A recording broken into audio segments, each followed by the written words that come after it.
Hello and welcome to yet another video here on the YouTube channel SDF Wargaming Studio. My name is Andreas Norwegian Viking and this is my report on the recent Twitch chat or Twitch TV broadcast from Warhammer TV, which was inside the studio with Adam Troke about Middle-earth SPG or The Hobbit or The Lord of the Rings, whatever you like. It will be Middle-earth SPG at some point in the not too far from future. So that's interesting. So the purpose of these videos are, of course, known to many of you.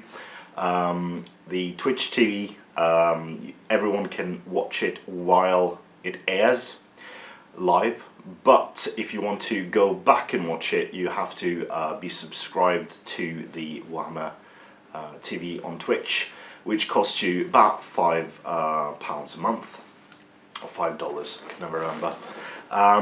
And as always, we want information to be free here on SDF Wargame Studio, so I generally make a bunch of notes about what happened and give you the rundown, so you can spend your money on miniatures rather than subscribing to the Warhammer TV broadcast, although it is a great amount of content.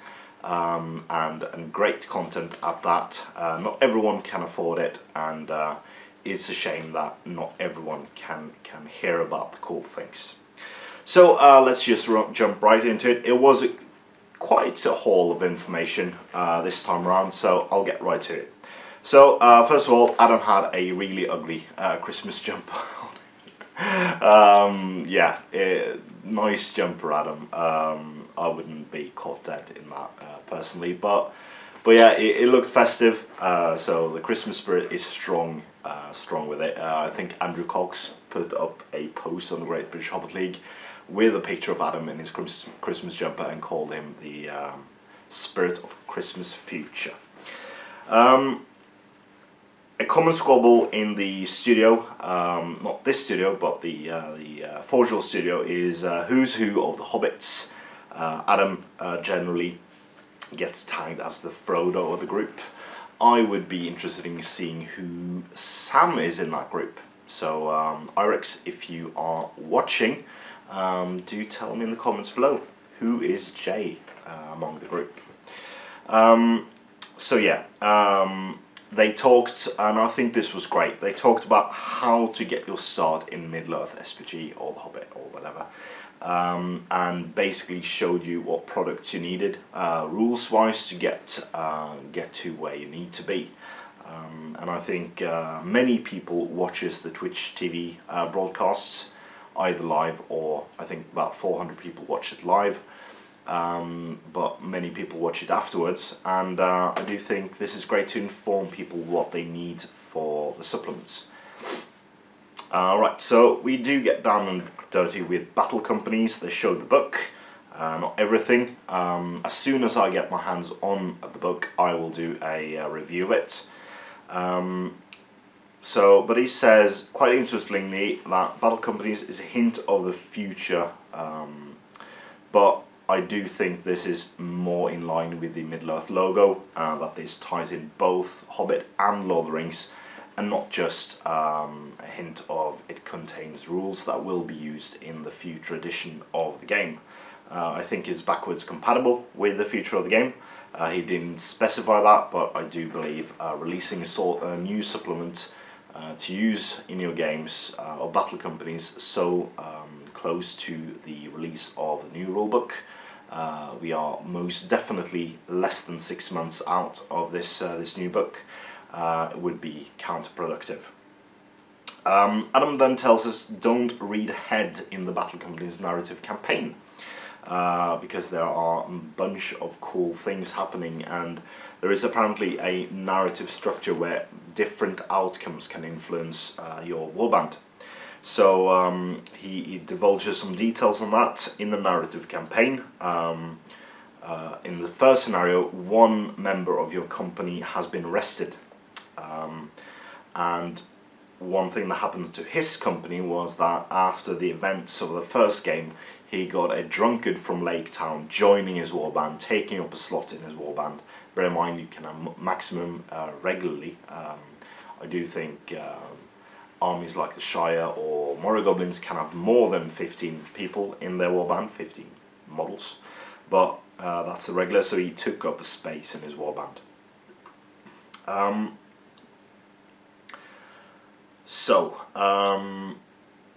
There was a question on the stream, would they look at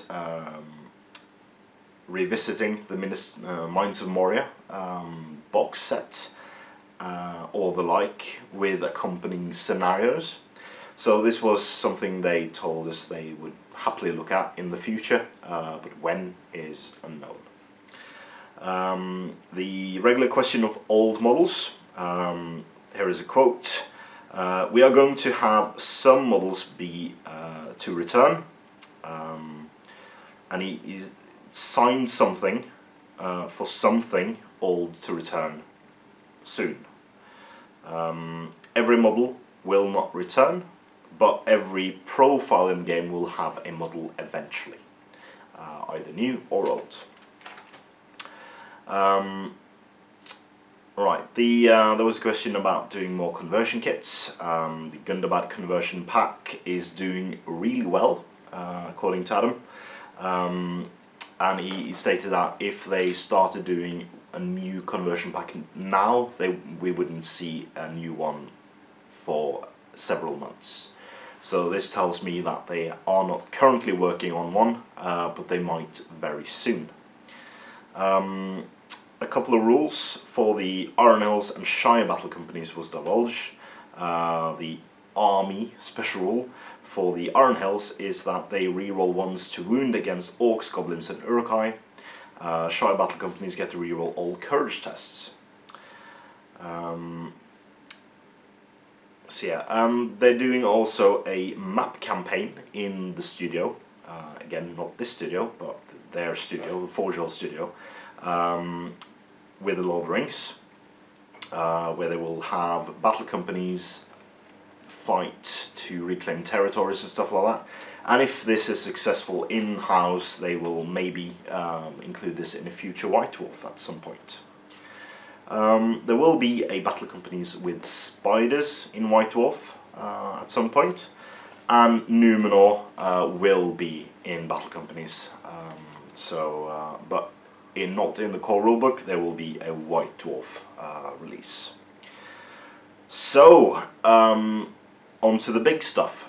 So, they referenced Camul being shown on the Warhammer community page recently, and then they showed us 3 more.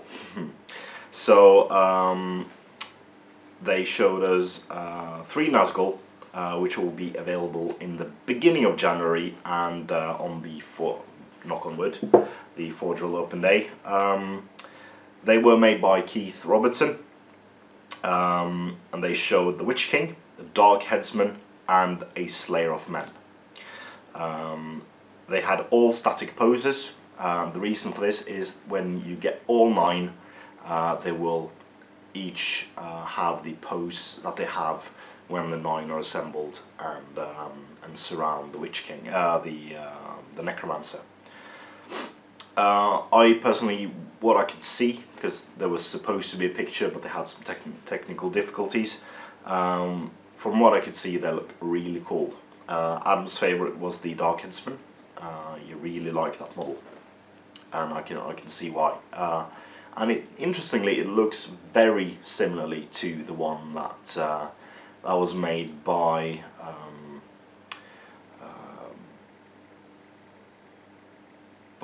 Generation Shift for the issue 3 of SPG magazine, which is cool, which is really cool. Alright, so there was a question about the Goblin Mercenaries. Adam said, well, there was a question about will the Goblin Mercenaries come out very soon, and Adam said that depends on the definition of very soon. So probably not in January. Which is a shame, because I think we need them for like February for the Grand Campaign. Jay has written more scenarios recently. Adam told us he made 2 this week. and he then went to speak about the recent release of Legolas vs. the Murmac in White Dwarf, and told us there might be scenarios with that kind of theme, like not generally using the Lord of the Rings rule set, the Middle-earth rule set in it. Interestingly, Adam will be in a model soon.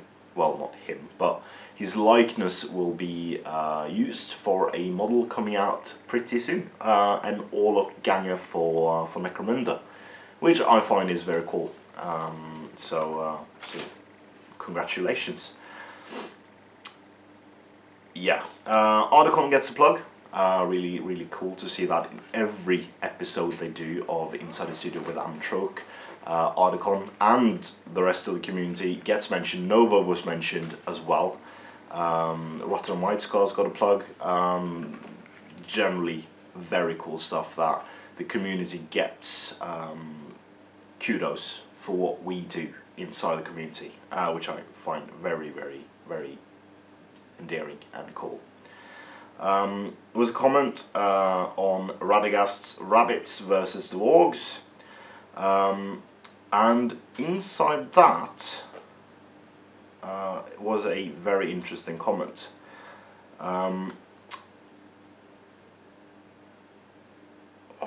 What have I written here? Yeah, I played a scenario the other day. Oh, spoilers. What does that mean? What does that mean indeed? And lastly, and very interestingly as well, we recently had to research minor character of Minas Tirith. Very interesting. Who could that be? Who could that be? Who's a minor character in Minas Tirith we haven't seen in model or profile form? So that ended the chat. Loads of interesting stuff. We got to see some new models, not very up close. Hopefully those will be revealed to us soon in their full form, and indeed within a month they will be available for purchase as well. So seems like the Nazgul will be a 4-pack first, and then possibly a 5-pack afterwards. Because we've seen so far Camel, Witch King, Dark Headsman and a Slayer of Men. So so who knows? Interesting times indeed. So that's the end of this video as well. Hope you enjoyed it, hope you find it insightful, and as always, please comment, like, share and subscribe. Consider supporting us through Patreon using the link in the description below, and as always, support your hobby.